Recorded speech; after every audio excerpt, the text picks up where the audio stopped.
All right, let's talk about boundaries. But I want you to forget everything you think you know about them, like that they're just about saying no. Today, we're going to dig into their real power. We're talking about how they are a fundamental tool for building a healthier, more intentional life. Let's get right into it.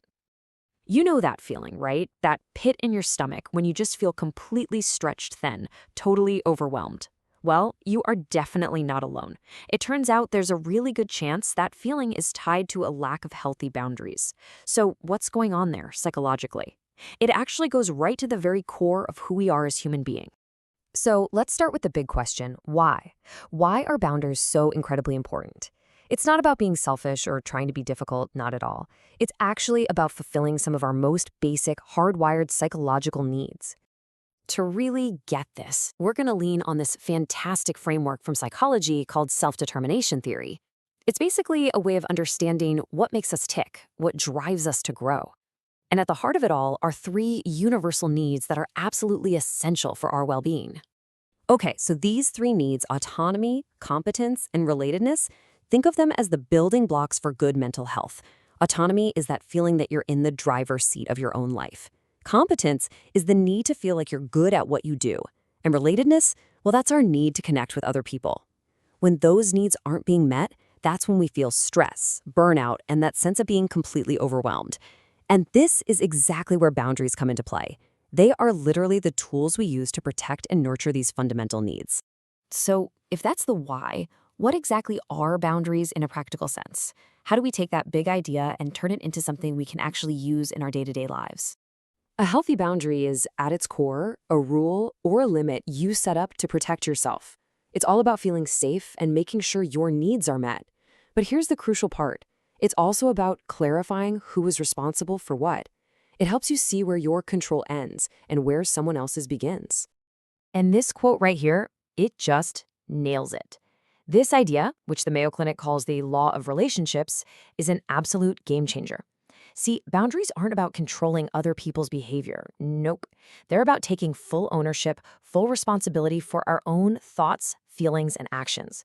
For a lot of us, that is a huge mental shift. Want to start figuring out your own boundaries? Okay, try this really simple exercise. Grab a piece of paper, a napkin, whatever, and just draw a circle.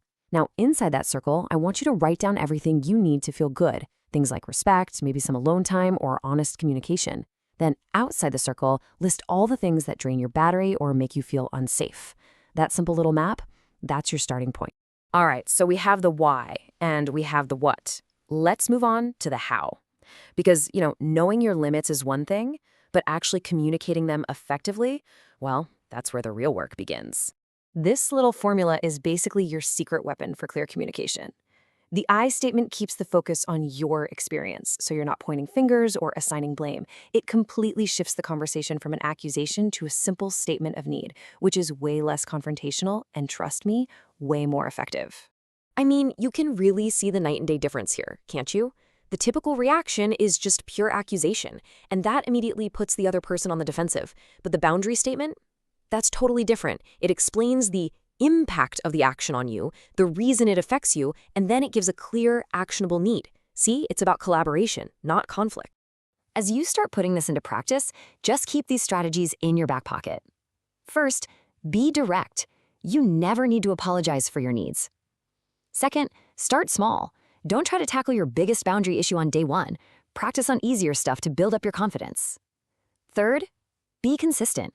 That is how people learn your new rules. And finally, remember this. A yes that's given under pressure doesn't really mean anything. True connection happens when your no is just as respected as your yes. Okay, we have the why, the what, and the how. But honestly, none of that matters without the right mindset. Because having the tools is one thing, but having the courage to actually use them, especially when you get some pushback, that is a whole other ballgame. And this is where the idea of grit comes in. Researcher Angela Duckworth defines it as perseverance and passion for long-term goals. Grit is that mental toughness, that fortitude to stick with it. In this case, your long-term goal is your own well-being, and setting boundaries requires the grit to see that goal through, even when it feels really uncomfortable. Setting a boundary for the first time can seriously feel like you're stepping into an arena.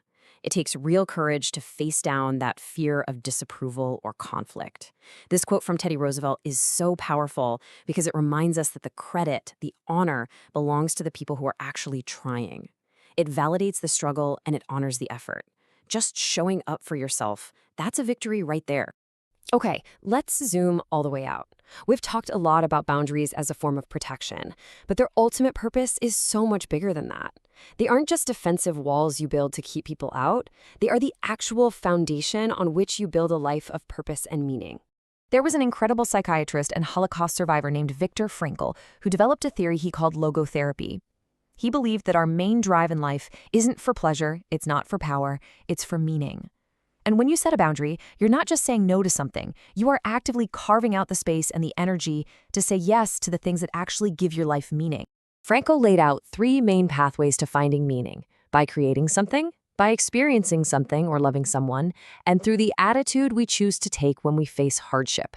Boundaries are what protect your time to create.